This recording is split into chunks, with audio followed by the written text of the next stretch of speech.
Okay, so here's a little note on cleanup of some of these parts. So the main thing is all these frameworks. Whenever there's one of these parts, this will have a part on it that allows you to print it back to the bed without supports. It's an inbuilt support, but it should just break away quite easily. Just use your hand, break it away. If a part of it remains, you can just get in there with the scalpel and slice it away. Yeah, like that. And so it's no longer there, and that will allow parts to sit down flatter. So and you can just use these nail things, which are quite handy, and you can get that flat like that. So that's those. On these parts as well, the windows, I've made some bars. You'll see them when you come to print them on the STLs. So you can print these on the bed like that, and you don't have to use supports.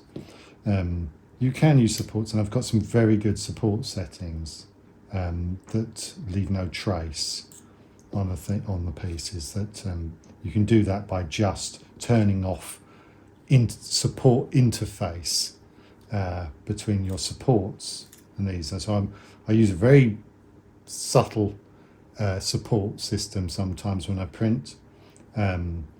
Just find it gives me peace of mind. They're just a line support at 5% with no interface with things, so there's nothing to clean up. You know, they just come away, but the part will just lean against them if it needs to. But these should be fine. But I'd use them to give myself a little bit of peace of mind, and you can just clean that up if you want like that. I quite like all the roughness though, because it adds to the atmosphere of the piece. So I just clean those up with that, and you can go in with that as well. It's the same on these resin pieces. You know, just clean up all those bits on there. And the doors, again, in the round doors, they have them as well, just round there. So there'll be bars in here when you print. Same with the windows, there's bars in there. You can get rid of those. They allow you to print like this. And the doors here as well, they have them as well, and they're just easy to clean off. These inserts, the resin and an FDM one, they have these parts which allow a more stable printing, especially for the FDM. You can just cut them off. You'll see them. They'll be quite obvious. And you can just cut those off and do the same with the resin. Get rid of those. I've got a lot of good settings for printing in resin for these things flat to the bed. The thing is, you don't want them to deform. Some of these early ones that I printed, so these are all my test pieces, so some of them are better than others. So a lot of these test pieces aren't great, but some of them are really good because I got my settings just right.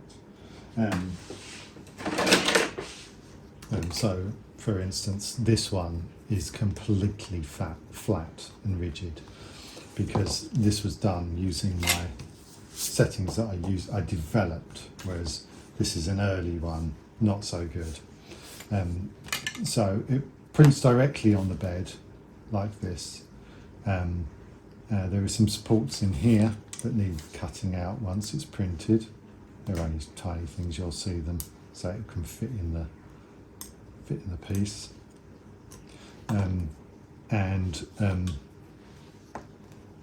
So it prints the first couple of layers at like 50 seconds, but I use tolerance correction on them and the chitterbox to reduce them. Otherwise, you end up with a very fat bottom layer, which makes it difficult for the parts to fit correctly. It creates havoc amongst the dimensional accuracy. And then these later ones, so then I was transitioning to other ones, but there was too much difference between the cure of these bottom ones and these top ones. So you end up with a curved piece that wants to curve. You can combat it, but it's a lot of bother. But I found that if I double the time for exposure for the top layers, you end up with a far more rigid and dimensionally accurate piece, because I again use the tolerance compensation on them, and that helps. And then I put them in my form cure for 20 minutes. Probably seems like a lot, but that's nothing to what I used to do with resins that form labs usually used. Some of those used to go in for an hour, but I don't use any heat. So they go in there, no heat, and they come out perfect to go in these things. I mean, they just go in really nicely. So I'd do that if I were you. If you have my setup, of course, you might have to develop your own by changing my settings. But the settings are all available in my group, The Gloop. Also, they're available in the free sample. I've included them, so you can study them. If you use Lychee or whatever, you can just copy those over in what are the settings they have in that program. Okay, thanks.